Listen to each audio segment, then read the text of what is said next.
በዚህ ቪዲዮ ላይ ጓደኞቻችሁን ስትመርጡ ምን አይነት መጽሐፍ ቅዱሳዊ መስፈርት መጠቀም እንዳለባችሁ አስተምራችኋለሁ። ይሄ ቪዲዮ ለብዙዎቻችሁ ጠቃሚ እንደሚሆን አስባለሁ። ምክንያቱም ብዙ ሰዎች በጓደኞቻቸው ምክንያት ትልልቅ ስፍራ ላይ ደርሰዋል። ብዙ ሰዎች ደግሞ በጓደኞቻቸው ምክንያት የማይሆን ህይወት ውስጥ ወድቀዋል። ስለዚህ ይሄ በጣም ጠቃሚ ትምህርት ስለሆነ ለብዙዎች ሼር እንድታደርጉልኝ አሳስባችኋለሁ። ቪዲዮውን ላይክ አድርጋችሁ ጀምሩ። ሰብስክራይብ ያላረጋችሁ ሰዎች ደግሞ ሰብስክራይብ በማድረግ የደውል ምልክቷን በመጫን መለቃቸው ቪዲዮዎች ሁሉ እንዲደርሳችሁ ማድረግ ትችላላችሁ። ለማታውቁኝ እኔ አገልጋይ ፊልሞን እባላለሁ። ቀጥታ ወደ ትምህርቱ እንሄዳለን። አብዛኞቻችን ሰዎች የማናስተውለው አንድ ነገር አለ። ብዙ ሰው ትዳሩ ላይ እንዴት መምረጥ እንዳለበት በጣም ይጨነቃል። መጽሐፍ ቅዱሳዊ የሆኑ ነገሮችን ለማግኘት በጣም ያሰላስላል። ሰዎች ጋር ይደውላል። እግዚአብሔር በዚህ ጉዳይ ላይ ምን ይለኛል ብሎ ስለ ትዳር ብቻ ነው የሚያስበው። ነገር ግን ልክ እንደዛው ደግሞ እጅግ በጣም መጠንቀቅ ያለባችሁና የእግዚአብሔርን ፍቃድ መጠየቅ ያለባችሁ ሌላ ጉዳይ አለ። ያ ጉዳይ ጓደኞቻችሁን እንዴት እንደምትመርጡ ነው። ወንድ ከሆናችሁ የወንድ ጓደኛ ስትይዙ፣ ሴት ከሆናችሁ የሴት ጓደኛ ስትይዙ መጠንቀቅ ያለባችሁ ነገር ምንድነው ሲባል እንደ እግዚአብሔር ቃል ነው ወይ ይሄንን ጓደኛዬን ያስኩት የሚለው ነገር እጅግ በጣም አሳሳቢ ነው። ለምሳሌ በሁለት መንገድ ይሄንን ነገር ላስረዳችሁ። አንደኛው መንገድ ጓደኞቻችሁን ለመቀየር ልትሄዱ ትችላላችሁ። ሁለተኛው ደግሞ እናንተን መቀየር የሚችሉ ጓደኞችን ልትፈልጉ ትችላላችሁ። ግን እዚህ ጋር ሲዝንና ታይም እንዳለው ልታስተውሉ ይገባችኋል። አንድ ወዳጃችን ነበርና በጌታ ተች ተደረገ። ማይሆን ህይወት ውስጥ ነበር፣ የማይጠቅም ሱስ ውስጥ ምናምን ነበርና እግዚአብሔር ነካው፣ ተቀየረ። ከዛ በኋላ እንደዚህ ያለ አሁን ጓደኞቼን ሄጄ መቀየር አለብኝ፣ መለወጥ አለብኝ፣ ካሉበት ሱስ ውስጥ ማውጣት አለብኝ ብሎ ሳይጠነከርና ሳይጸና ሄደ ማለት ነው። ከዛ በኋላ በጣም በሚደንቃችሁ ሁኔታ ጓደኞቹ መልሰው ወደዛ ህይወት ውስጥ ከተቱት። አያችሁ፣ ፓወርፉል መሆን አለባችሁ። የሆነን ጓደኛችሁን ከነበረበት ከጨለማ ህይወት ለማውጣት እናንተ በነበራችሁበት ስፍራ ላይ የነበረን ሰው ከዛ ጨለማ ለማውጣት የሆነ መንፈሳዊ አቅምና ብርታት ያስፈልጋችኋል። መልሳችሁ ሳትጠነክሩ እዛ ጓደኛችሁ ጋር ሄዳችሁ ያንን ሰው ነፃ አውጣለሁ ካላችሁ ምናልባትም እሱ ከናንተ ይልቅ ፓወርፉል ስለሚሆን መልሶ ወደ ቀድሞ ህይወታችሁ ሊጎትታችሁ ይችላል። በእርግጥ ሁለት አይነት ሰዎች አሉ። አንደኛው የሰው ተጽዕኖ የማይሰራባቸው ሰዎች አሉ፣ ወይም ፒር ፕሬሸር። አንደኛው ደግሞ በጣም በሰው ተጽዕኖስ በቀላሉ የሚወድቁ ሰዎች አሉ። ለምሳሌ እኔ በነበርኩበት አስቸጋሪ በነበርኩበት ህይወቴ ላይ በጣም የሚገርማችሁ ነገር ሰዎችን ወደማይሆን ህይወት ልከት ይችላል። እኔን ግን ማንም ሰው ጎትቶ ወደነሱ አይነት ላይፍ ሊከተኝ ይችላል። ይሄ በተፈጥሮዬ ያለኝ ማንነት ነው። ሁለተኛው ደግሞ ምን አይነት ሰው ነው? ጓደኞቻቸው የሆኑትን ሁሉ የሚሆኑ ሰዎች አሉ። ከጥሩ ሰው ጋር ሲውል ጥሩ ይሆናል፣ ከመጥፎ ሰው ጋር ሲውል ደግሞ ዘሴም ያንን ሰው የሚመስል ሰው አለ። እዚህ ጋር ምን አይነት ማንነት እንዳላችሁ አጣርታችሁ ከሁለቱ አንዱን ማወቅ አለባችሁ። በደንብ እንድታስተውሉ የምፈልገው ነገር ምንድነው ካላችሁኝ፣ ጓደኞቻችሁ እጅግ በጣም ተጽዕኖ ሊፈጥሩ ይችላሉ ህይወታችሁ ላይ። ወይ ሊጠሏችሁ ይችላሉ፣ ወይ ደግሞ ወደ ከፍታ ሊያስገቧችሁ ይችላሉ። እዚህ ጋር መጽሐፍ ቅዱሳዊ በሆነ መንገድ እንዴት ነው መምረጥ ያለብን የሚለውን ነገር አስረዳችኋለሁ ማለት ነው። አሁን ያወራውበትን ጉዳይ መጽሐፍ ቅዱሳዊ በሆነ መንገድ ላሳያችሁ። ሁላችሁ መጽሐፍ ቅዱሳችሁ ላይ መጽሐፈ ምሳሌ ምዕራፍ 27 ከቁጥር 17 ጀምሮ ያለውን አብረን እናነባለን። ብረት ብረትን ይስለዋል፣ ሰውም ባልንጀራውን ይስላል ይላል። ብረት ብረትን ይስለዋል። አያችሁ፣ አንድ ብረት አምጥታችሁ አንድ ብረትን ትስላላችሁ፣ ወይም ደግሞ ሻርፕ እንዲሆን ታደርጉታላችሁ። ልክ እንደዛው ደግሞ አንድ ሰው አንድን ሰው ሊስለው ይችላል። ወዴት ካላችሁ ወደ ራሱ ማንነት። እዚህ ጋር በጣም ማስተዋል ያለባችሁ ነገር ጓደኛችሁ የሚስላችሁ ወደ ምንድነው፣ ወይም ደግሞ የምትሞረዱት በምን አይነት ቅርጽ ነው የሚለው ነገር የጓደኛችሁን ማንነት ይወስነዋል ማለት ነው። ኖርማል አባባል አለ አይደል? ጓደኛ ንገረኝ ማን እንደሆንክ እነግርሃለሁ ይባላል። ስለዚህ ጓደኛ ያንተን ማንነት የመቀየርና ዳይቨርት የማድረግ አቅም ሊኖረው ይችላል ማለት ነው።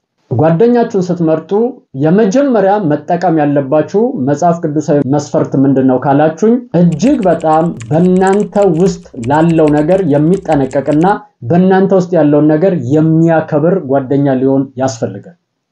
መጽሐፍ ቅዱስ ሲናገር እንደዚህ ይላል፣ እንቋችሁን በእሪያዎች ፊት አትጣሉ ይላል። ምን ማለት ነው? ላንተ እንቁ ነው፣ ለእሪያው ግን ከጭቃ ምንም አይለይም። ስለዚህ አንተ ጋር ውድ የሆነውን ነገር እሱ ጋር ተራ የሆነበትን ጓደኛ በፍጹም እንዳትይዝ። ለምን ሲባል ውስጥ የተቀመጠውን ነገር ሊያጨነግፈው ስለሚችል ማለት ነው። ስለዚህ በውስጥ ያለውን የከበረውን የእግዚአብሔር ነገር ሊያከብር የሚችል በውስጥ ያለውን የተቀመጠውን የእግዚአብሔር ነገር ሊያነቃቃና ወደ ተሻለ ደረጃ ሊያደርስ የሚችል ወዳጅ ካንተ ጋር ሊሆን ያስፈልጋል። ለምሳሌ ሐዋርያትን አይታችሁ ከሆነ ከኢየሱስ ጋር ነበረ ሙቭ ሲያደርጉ የነበረው። ልክ እንደ ጓደኛቸው እንደ ወዳጃቸው ሆኖ አብሯቸው ይሄድ ነበር። ከዚህ በኋላ ወዳጅ ብያቸዋለሁ ብሎ ሲነግራቸው ታስታውሳላችሁ።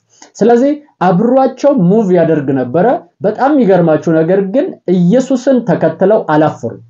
ከተራ ህይወት፣ ከሌብነት፣ ከኃጢአተኝነት፣ ከወንጀል ከነዚህ ሁሉ አውጥቶ ወደ ከበረ ማንነትና በውስጣቸው ወደ ተቀመጠው ጸጋ እንዲገቡና ለዛ ጸጋ እንዲኖሩ ኃይል የሰጣቸው አብሯቸው እንደ ጓደኛቸው የነበረ የናዝሬቱ ኢየሱስ። ስለዚህ አብሯችሁ ያለው ሰው ምን አይነት ሰው ነው? ወደ ኃጢአት እንድትገቡ የሚገፋፋችሁ ነው ወይስ በውስጣችሁ የተቀመጠውን ውድ የሆነ እግዚአብሔር ነገር ወደ ተለየ መንገድ ወይም ደግሞ ካላችሁበት ነገር አውጥቶ ወደ ከፍታ ሊያመጣችሁ የሚችል ጓደኛ ነው ወይ የምትመርጡት የሚለው ነገር እጅግ በጣም ህይወታችሁ ላይ ተጽዕኖ ይፈጥራል። አንዳንድ ሰዎች ቤተሰባቸውን አይሰሙም፣ እናት አባታቸውን አያዳምጡም፣ ጓደኛቸውን ግን እጅግ በጣም ሲሰሙና ሲያከብሩ ታያላችሁ። አንዳንድ ሰዎች የትዳር አጋራቸውን አይሰሙም፣ ጓደኞቻቸውን ግን ሲያዳምጡ ታያላችሁ። ጓደኞቻችሁ ክፉ ከሆኑና እግዚአብሔር በሚወደው መንገድ የማይሄዱ ከሆነ እውነቴን ነው መላችሁ ከእግዚአብሔር ጋር ያጣሏችኋል። ስለዚህ ጓደኞቻችሁ እናንተው ስላለው ነገር ምን ያክል ክብርና ቦታ ይሰጣሉ የሚለውን ነገር እጅግ በጣም ትኩረት አድርጋችሁ ማየት አለባችሁ ማለት ነው። ሁለተኛ ደግሞ ምን አይነት ምክር የሚመክሩ ጓደኞች እንደምትመርጡ ማስተዋል አለባችሁ። መጽሐፍ ቅዱስ ላይ አንድ ፐርሰን አለ፣ የሰለሞን የልጅ ልጅ። ያህ ፐርሰን በጣም የሚደንቃችሁ ነገር ሄደና ምክር ጠየቀ። ሽማግሌዎችን ምክር ሲጠይቅ ኖ በዚህ መንገድ ሂድ ልክ አይደለህም ብለው ነገሩት። የሚገርማችሁ ነገር ጓደኞቹን ግን ሄዶ አማከራቸው ይላል። ጓደኞቹን ሲያማከራቸው እጥፍ በአባቱ ዘመን ከነበረው እጥፍ መከራ እንዲያበዛባቸው መከሩት ማለት ነው። ከዛ በኋላ የሽማግሌዎቹን ምክር ችላ ብሎ የጓደኞቹን ምክር ሰምቶ ሄደና ህዝቡን እንደዚያ አባቴ ባለንጋ ገርፋችሁ ሊሆን ይችላል፣ እኔ ግን በጊንጥ እገርፋችኋለሁ አለ። አባቴ የሆነ ያክል መከራ አብዝቶባችሁ ሊሆን ይችላል፣ እኔ ግን እጥፍ አረጋዋለሁ እያለ ነው። ስለዚህ ጓደኞቹ የመከሩት ምክር ነው እንደዚህ አይነት ንግግር እንዲናገር ያደረገው ማለት ነው። በጣም የሚገርማችሁ ነገር ምክር መንፈስ እንደሆነ ልታስተውሉ ይገባችኋል። እንዴት ነው አንድ ሰው ተመክሮ ለክፋት እንደዚህ አይነት አቅም የሚያገኘው? አንዳንድ ሰዎች ሲመክሩ ከኋላው የሚከተል መንፈስ አለ። አምኖን ትዝ ይላችኋል፣ እህቱን እጅግ በጣም አፈቀራት። ከዛ በኋላ ጓደኛው መጥቶ የመከረው ምክር እጅግ በጣም የከፋና አጋንንታዊ የሆነ ምክር። ያህ ምክር ልጁ ውስጡ ገባ፣ ልብ ውስጥ ገባ። ከዛ በኋላ ያንን ክፋት ለማድረግ ተነቃቃ፣ አመነበት ያንን ነገር ማለት ነው። ወደዛ ነገር የከተተው ከዛ ከጓደኛው የተለቀቀበት ስፒሪት። ጓደኞቻችሁ የሚመክሯችሁ ምክር ምን አይነት ምክር? መጽሐፍ ቅዱስ ሲናገር እንደዚህ ይላል። ኢሳይያስ 11 ላይ ከእሴይ ግንድ በትር ይወጣል ቁጥቋጦም ያቆጠቁጣል ካለ በኋላ የሚቀመጥበትን መንፈስ ሲነግራችሁ አንደኛው የምክር መንፈስ ነው ይላል። ስለዚህ ምክር መንፈስ ነው ማለት ነው። ሰዎች ሲመክሩ ክፋትንም ውስጣችሁ ሊከቱ ይችላሉ። ሰዎች መክረው ደግሞ የእግዚአብሔርን ነገር ውስጣችሁ ሊከቱ ይችላሉ። ስለዚህ ጓደኞቻችሁ ከእግዚአብሔር ቃል አንፃር የሚመክሩ ናቸው ወይስ ደግሞ የራሳቸውን ስሜት የሚመክሯችሁ ሰዎች ናቸው? በጣም ለምትወስኑት ውሳኔዎች ጓደኞቻችሁ እጅግ በጣም ተጽዕኖ ይፈጥራሉ። የምትመርጧቸው ጓደኞች በዚህ ሳይድ ምን አይነት ጓደኞች ናቸው የሚለው ነገር ላይ እጅግ በጣም ትኩረት ሊደረግበት ይገባል። ሶስተኛ ደግሞ የምትመርጧቸው ጓደኞች ለእግዚአብሔር ምን አይነት ስፍራ ይሰጣሉ? አንዳንድ ጓደኞች አይታችሁ ከሆነ ይቀጣጣላሉ፣ ይጸልያሉ፣ ቃሉን እናንብብ ይላሉ፣ ቸርች አብረን እንሂድ ይላችኋል። እያነቃቋችሁ እናንተ የደከማችሁ ሰዓት እንኳን የሚጠቅማችሁንና ወደ እግዚአብሔር የሚያቀርቧችሁን ነገር መስጠት ይጀምራሉ። እነዚህ ጓደኞቻችሁ እጅግ በጣም ጠቃሚ የሆኑና መጽሐፍ ቅዱሳዊ የሆኑ ጓደኞች ናቸው። ስለዚህ በህይወታችሁ ላይ በጣም ጠቃሚ ጓደኞችን መምረጥ ላይ መጠንቀቅ አለባችሁ። ወደ እግዚአብሔር ቃል የሚያስጠጓችሁ፣ ስትደክሙ እንጸልይ የሚሏችሁ፣ ስትዝሉ የእግዚአብሔርን ነገር አምጥተው የሚያሳዩአችሁ፣ ቸርች እንሂድ የሚሏችሁ እንደዚህ አይነት ጓደኞች ናቸው በዙሪያችሁ ሊሆኑ የሚያስፈልጓችሁ። ሁለተኛ ግን እናንተ በጣም ጠንካራ ነኝ spiritually powerful ነኝ ብላችሁ የምታስቡና በዛ ነገር ላይ በጣም ተጽዕኖ ልትፈጥሩ የምትችሉ እንደሆናችሁ ከገባችሁ ከሌሎች ሰዎች ጋርም ጓደኞች ልትሆኑ ይችላላችሁ፣ ከኃጢአት ለማውጣት ማለት ነው። አያችሁ ኢየሱስ ክርስቶስ ብርቱ ስለሆነና በመንፈስ ቅዱስ በኃይል የተጠቀጠቀ ስለሆነ እሱ ላይ ሳይሆን እሱ ነበር ተጽዕኖ የሚፈጥረው። ስለዚህ የመረጣቸውን ጓደኞች አይታችኋል። እንደውም እንዲህ ተባለ፣ የኃጢአተኞች ወዳጅ፣ የዝሙተኞች ወዳጅ፣ ጓደኛ ተብሎ ስሙ ሲጠፋ ነበር። በጣም የሚገርማችሁ ግን እነዚህ ዝሙተኞች፣ እነዚህ ኃጢአተኛ ሆነው እንደነበሩ አልቀጠሉም። እሱ ጋር ሲመጡ ወደ እግዚአብሔር ነገር መቅረብ ጀመሩ። እግዚአብሔርን መውደድና ማፍቀር ጀመሩ። ከዛ አልፎ ተርፎ ሌቦች የነበሩ ሰዎች ጸሎት አስተምረን እያሉ ኢየሱስ ጋር መምጣት ጀመሩ። በጣም ይደንቃቸዋል። ኃይልንም ተካፍለው አጋንንቶችን ለማስወጣት አቅም በኢየሱስ ክርስቶስ ተካፈሉ። ስለዚህ በህይወታችሁ ላይ የእግዚአብሔርን ነገር የሚያካፍሏችሁ ወይም ወደ እግዚአብሔር ነገር የሚያመጧችሁ ጓደኞችን መምረጣችሁን በፍጹም እንዳትረሱ። እናንተ አቅም ካላችሁ ግን እንደዚህ አይነት ሰዎችን ሄዳችሁ ከኃጢአት እስራት እያወጣችሁ ወደ እግዚአብሔር መንግስት ለማቅረብ በዓላማ እንደዚህ አይነት ጓደኞችን ልትቀርቡ ትችላላችሁ። ስለዚህ በእነዚህ በሁለቱ መንገዶች ጓደኞቻችሁን ስትመርጡ እጅግ በጣም በጥንቃቄ መሆን አለበት። አራተኛው ደግሞ ይሄ ነው። በጣም ይገርማችኋል። ኢየሱስ ክርስቶስ እንደዚህ አለ፣ ከእንግዲህ ወዲህ ባሪያዎች አይደላችሁም ወዳጆች ናችሁ አለ። ለምን ሲባል ባሪያ ጌታው የሚያደርገውን አያውቅም አለ። ነገር ግን ለእናንተ ሚስጥርን ሁሉ ገለጥኩላችሁ አለ። ስለዚህ ጓደኞቼ ናችሁ ከዚህ በኋላ እያላቸው። ለምን ከተባለ ሚስጥሬን ነግሬያችኋለሁ።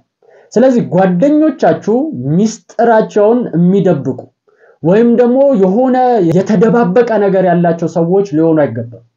ግልጽ የሆኑ ለእናንተ ነገሮችን ፊት ለፊት የሚናገሩ እናንተ ላይ ያሉ ችግሮችን ግልጽ ሆነው የሚነግሯችሁ እንጂ የእናንተን ችግር አውቀው ያሞጋገሱ አረ ልክ ነህ አሪፍ ነህ ምናምን እያሉ የሚያበረታቱ አይደለም። ስተት ስትሰራ ፊት ለፊት የሚናገሩ ችግርህን እንደዚህ ብለው ቀጥታ የሚነግሩ ሚስጥር የማይደብቁ ነገር ግን አንተ ላይ ያለውን ችግር ፊት ለፊት የሚነግሩ ጓደኞች መሆናቸውን እጅግ በጣም ትኩረት አድርገ ማየት አለበት። አንዳንድ ሰዎች ይጠይቁኛል እግዚአብሔር ሊባርከኝ ሲል እንዴት ነው ማወቅ የምችለው ብለው ጥያቄ ያቀርቡልኛል። ስለዚህ ይሄንን ነገር የምታውቁበትን ትምህርት ሰጥቻችኋለሁ። እዚህ ጋር ይሄንን ቪዲዮ አስቀምጬላችኋለሁ። እሱን እየነካችሁ ማየት ትችላላችሁ። ይሄንን ቪዲዮ ለብዙዎች ሼር እንድታደርጉልኝ ብዙዎች እንዲባረኩበት አሳስባችኋለሁ። ወዳችኋለሁ፣ አከብራችኋለሁ። እኔ አገልጋይ ፊልሞን ነኝ። ሻሎም።